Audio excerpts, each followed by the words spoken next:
corporate families, the big corporate families, the assets and income of the corporate families is increasing. That is not the development of the economy. So, the asset of the ruling party is increasing. Through the electoral bond, they are getting thousands of crore rupees.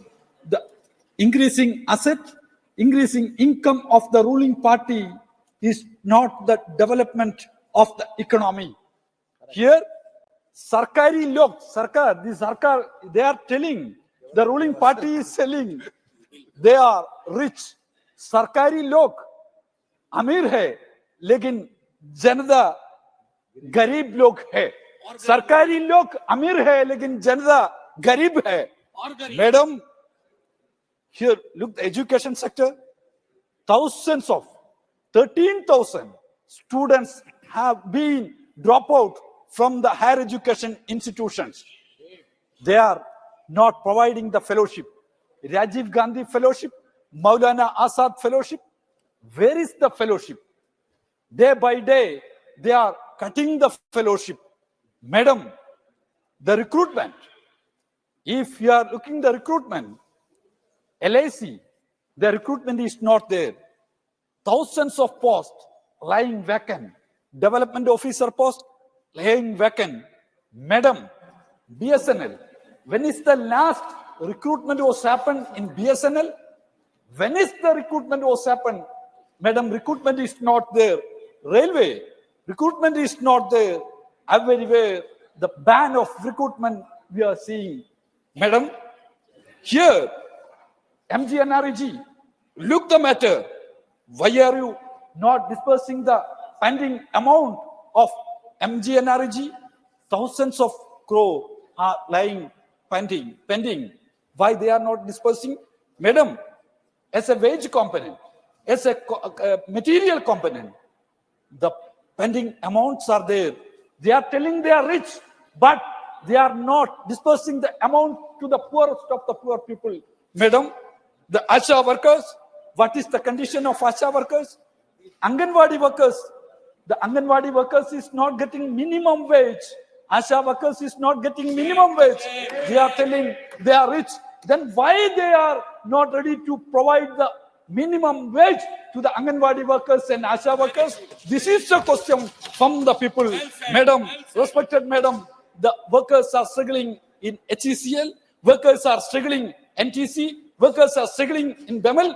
Why they are struggling? Because of the policy of the government. They are telling they are rich. If they are rich, if economy is growing, then why are not providing the proper amount, proper wage to the workers in the companies? Madam, they are telling they are rich. But here in WHO is saying minimum one doctor for 1,000 people.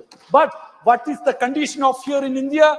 WHO is saying minimum 3 nurses for 1,000 people. But what is the condition here in India?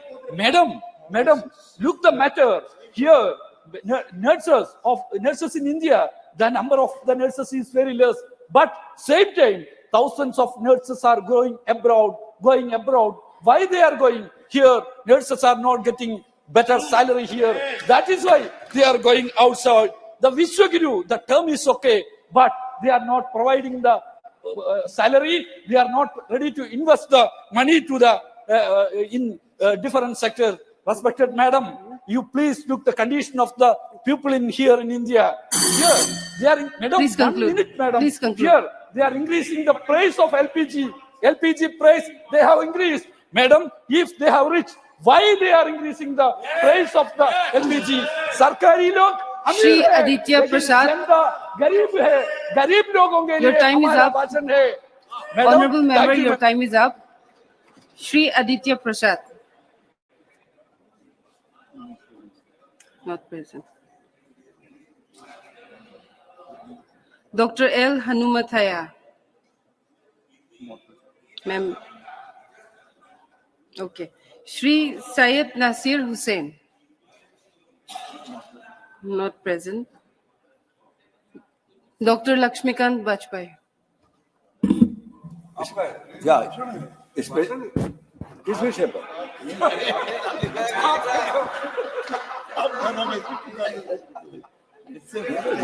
चक्कर में फंस जाता हूँ मैं, पता नहीं। नहीं, एक मिनट रुको। Next. Shri Breach Lal.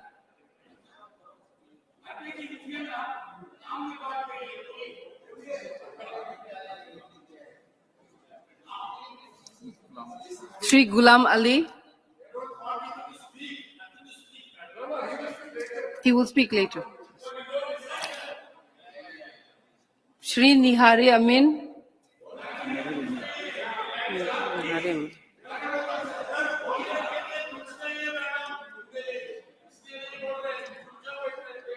Shri S. Silvaganapati.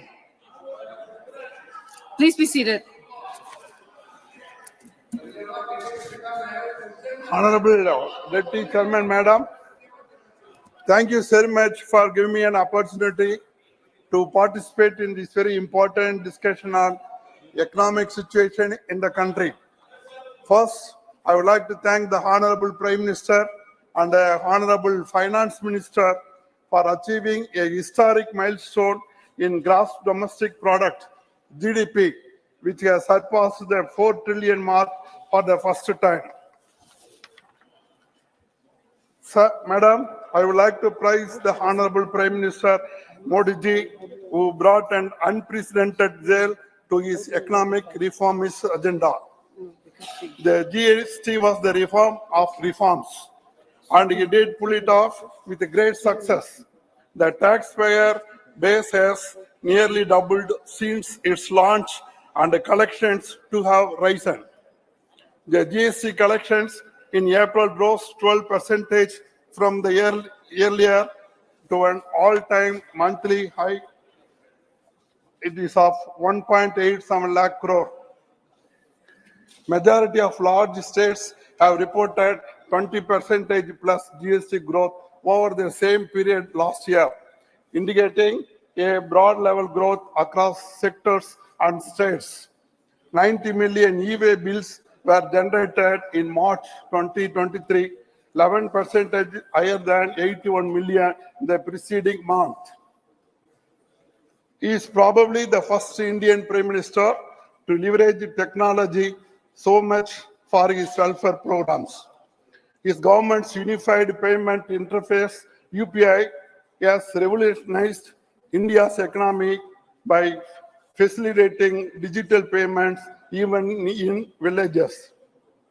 Behind the huge digital payments infrastructure that has come up in India is India's stake, a state of open API and digital public goods that aim to unlock the economic potential of identity, data, and payments at population scale, such as Aadhaar, UPI, DigiLocker, and more recently, COVID vaccination platform.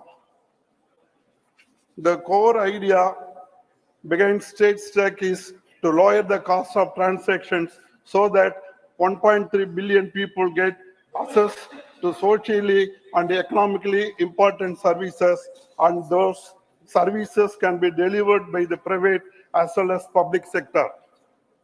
It enables private innovation on the back of public infrastructure. India's stake created a set open of protocols or standards that are implemented by the institution concerned.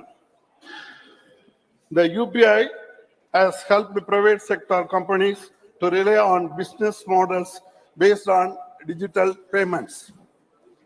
IMF has said in a working paper recently, nothing that digitalization has supported formalization of India's economy, and other has helped in direct transfer of payments to beneficiaries without reducing leakages, without any leakages.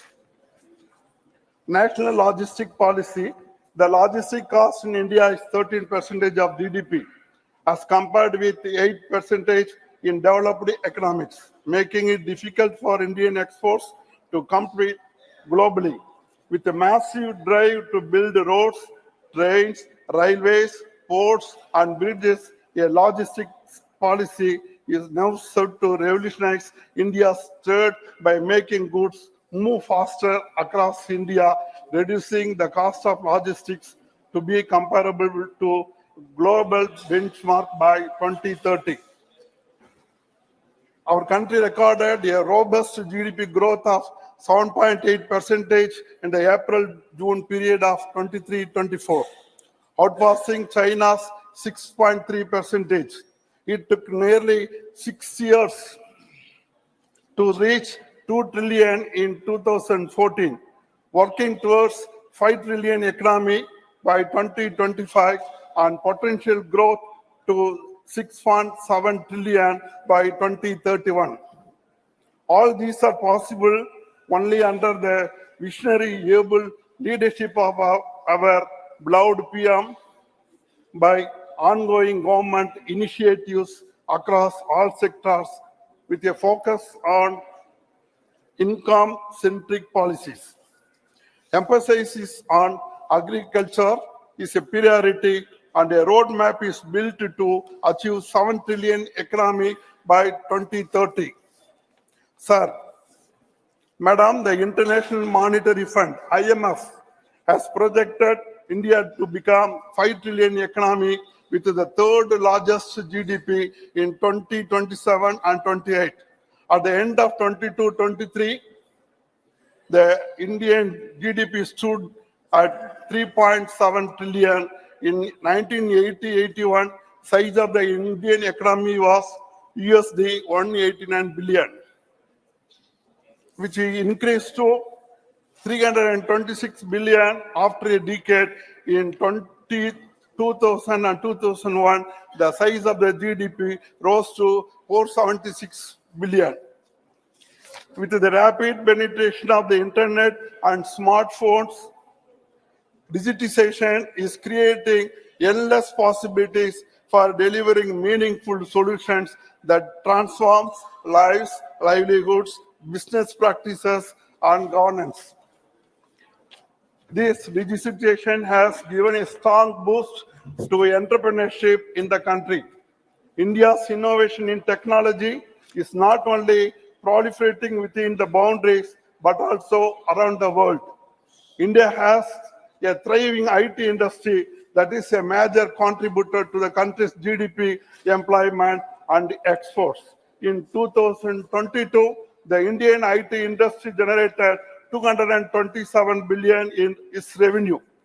In 2023, India's IT industry is estimated to register an 8.4% rise in total revenue to reach 245 billion. Madam, it is known to everybody that all these achievements has been made only by the leadership of our Honorable Prime Minister, and it's being supported, followed by our Honorable Finance Minister. Thank you very much. Shri Shambhu Sharan Patel. धन्यवाद उपसभापति महोदय कि आपने मुझे देश के economic situation पर बोलने का मौका दिया है। महोदय, मैं सबसे पहले अपने देश के यशस्वी प्रधानमंत्री आदरणीय श्री नरेंद्र मोदी जी को धन्यवाद देना चाहता हूं कि जो देश के करोड़ों लोगों के हित को ध्यान में रखते हुए समाज के सभी वर्गों के प्रति उदारता एवं जन कल्याण की भावना एवं भारत देश को परम वैभव तक पहुंचाने की भावना को ख्याल में रखते हुए देश को आर्थिक रूप से संपन्न बनाने का कार्य किया है। माननीय प्रधानमंत्री जी के अथक प्रयास और 9.5 वर्षों तक बिना रुके, बिना थके और उनकी कड़ी मेहनत का नतीजा है कि आज भारत पूरे विश्व में सबसे तेजी से बढ़ती हुई अर्थव्यवस्था बन गई है। सभापति महोदय, उपसभापति महोदय, माननीय प्रधानमंत्री जी के नेतृत्व में देश में चौतरफा विकास हो रहा है। भारत का कोई भी सेक्टर इस विकास से अछूता नहीं रहा है। देश के स्वास्थ्य का क्षेत्र हो या रेलवे का क्षेत्र हो, जलमार्ग से लेकर वायुमार्ग तक का क्षेत्र हो, चाहे संचार का क्षेत्र हो, सूचना प्रौद्योगिकी का क्षेत्र हो, रक्षा का क्षेत्र हो एवं देश के ऑटोमोबाइल का क्षेत्र हो या अंतरिक्ष का क्षेत्र हो, आज देश चारों तरफ चौमुखी विकास कर रहा है। महोदय, हमारे पार्टी के नेता श्रद्धेय पंडित दीनदयाल उपाध्याय जी की सोच थी अंत्योदय, यानी कि समाज के अंतिम व्यक्ति का जब तक विकास नहीं हो जाता तब तक उस राष्ट्र का, उस देश का विकास नहीं हो पाता है, हो जाता है।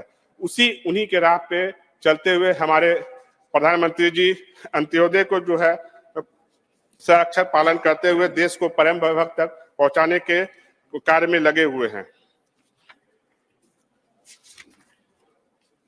महोदय, पूर्ववर्ती की कांग्रेस की सरकार पूरी तरह से तुष्टीकरण की राजनीति करते आई है।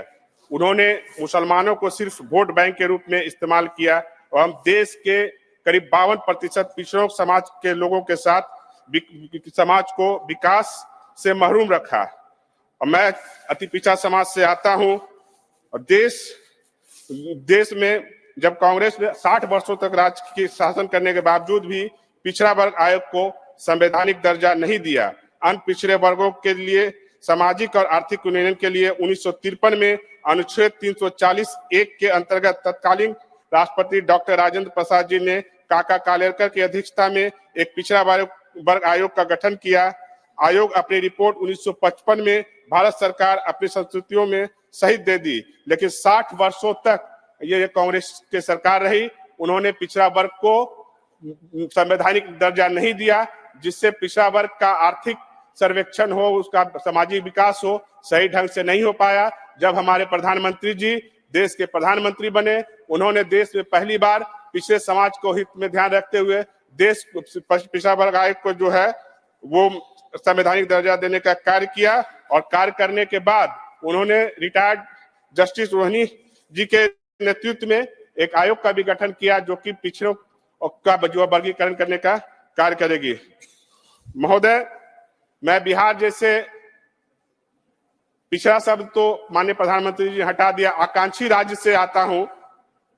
जब बिहार में भाजपा सत्ता में थी, साझेदार थी, तो बिहार में चौतरफा विकास हो रहा था। भारतीय जनता पार्टी ने पिछड़े वर्ग से आने वाले जो वर्तमान वहां के मुख्यमंत्री हैं नीतीश कुमार जी, उनको बिहार का 6 बार सीएम बनाया। और जब मुझ जैसे एक अति पिछड़ा का बेटा को जब भारतीय जनता पार्टी ने, नरेंद्र मोदी जी ने राज्यसभा भेजने का कार्य किया, तो उन्होंने भारतीय जनता पार्टी से संबंध तोड़कर जो भ्रष्टाचार के आगोश में डूबी हुई राष्ट्रीय जनता दल थी, उसके साथ अपनी सरकार बनाई और बिहार जैसे प्रांत को फिर से जंगल राज में भेजने का कार्य किया। और अभी बिहार में जो है वहां की आर्थिक और सामाजिक स्थिति काफी दयनीय हो चुकी है।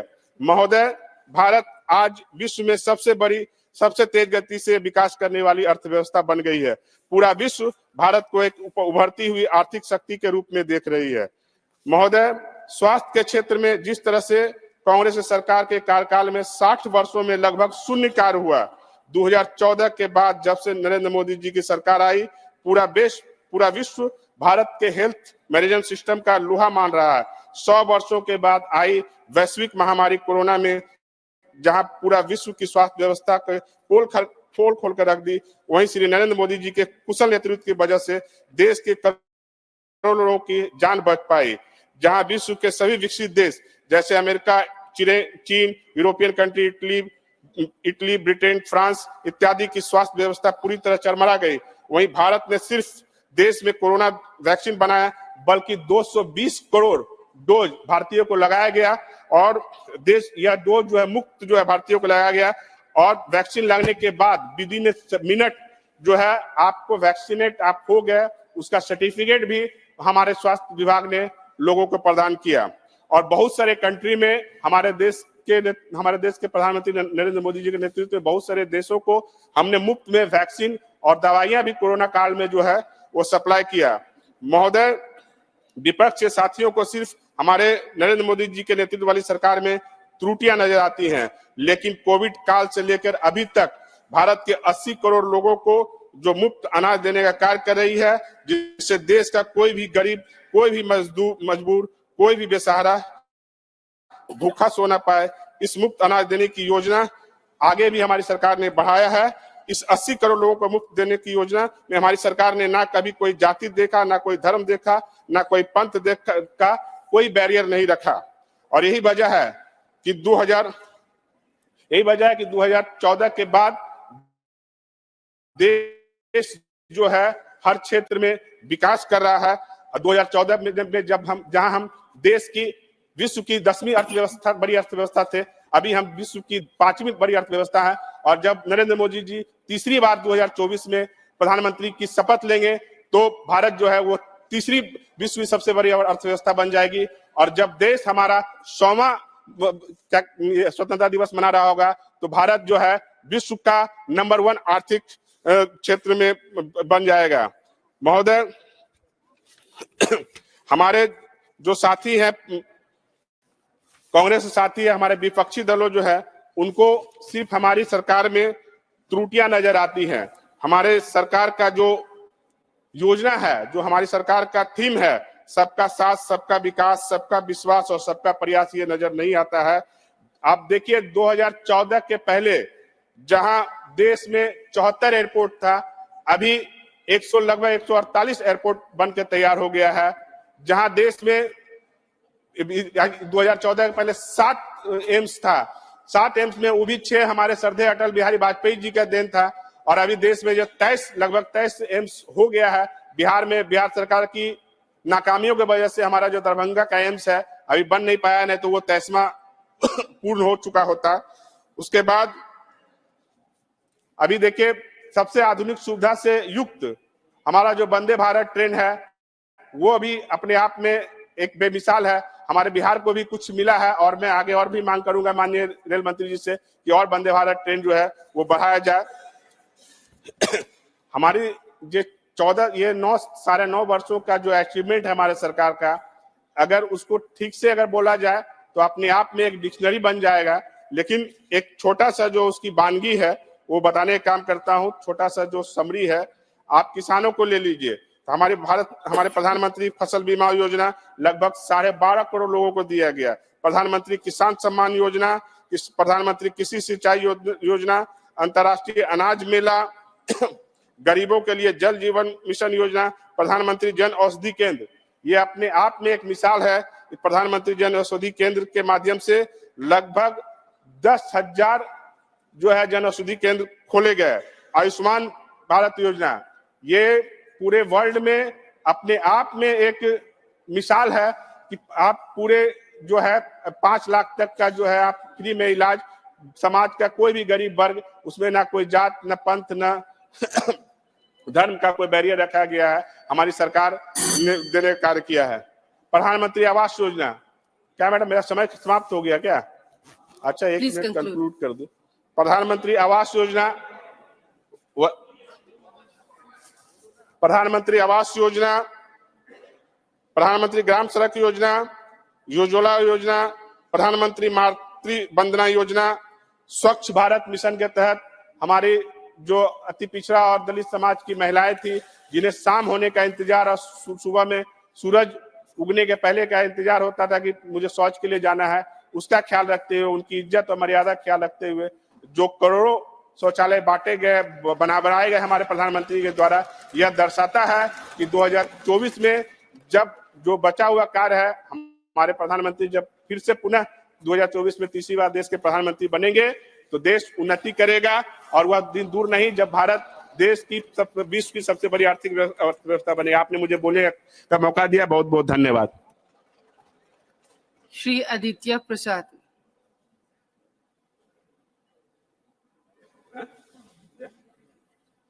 माइक और नहीं,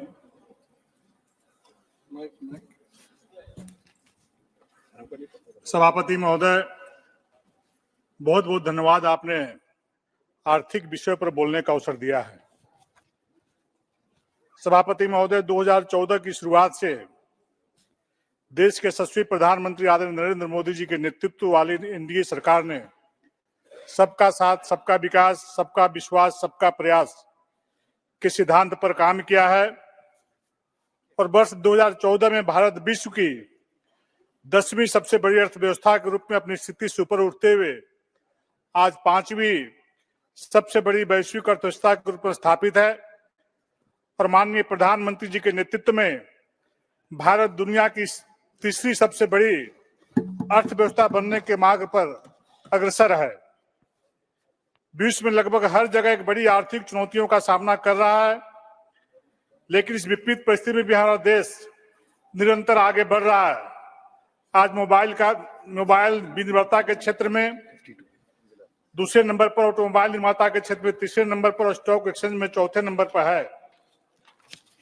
वित्तीय वर्ष 2023 के लिए भारत की जीडीपी की वृद्धि दर 7.2% थी, जो कि दुनिया की प्रमुख अर्थव्यवस्था में सबसे तेजी से बढ़ती अर्थव्यवस्था थी।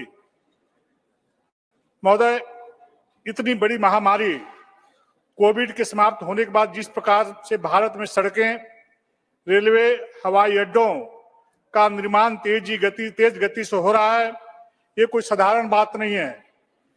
पूरा दुनिया जब अपनी आर्थिक व्यवस्था से चरमराई हुई स्थिति में थी, तब पूरी दुनिया के लोग भारत को बहुत आशा भरी निगाहों से देख रहे थे, उम्मीद भरी निगाहों से देख रहे थे कि आखिर भारत की स्थिति क्या होगी। इतना बड़ा लोकतांत्रिक देश है, इतनी बड़ी आबादी वाला देश है, लेकिन देश के यशस्वी प्रधानमंत्री जो गरीब परिवार से आने वाले व्यक्ति है, जो गरीबी में पला है, बड़ा है, गरीबी में जिया है, गरीबी को बहुत नजदीक से देखा है, माननीय प्रधानमंत्री जी के नेतृत्व वाली कुशल सरकार में यह संभव हो पा रहा है कि गरीब कल्याण योजना के माध्यम से कोई गांव का व्यक्ति जब घर से काम करने के लिए नहीं निकलता था, चूंकि हम लोग गांव में रहते थे, गांव में रहते हैं, गांव के लोग अपने घरों में जो मजदूर था, किसान था, जो श्रमिक था, दिन भर घर में रहता था, दिन भर घर में आराम करता था।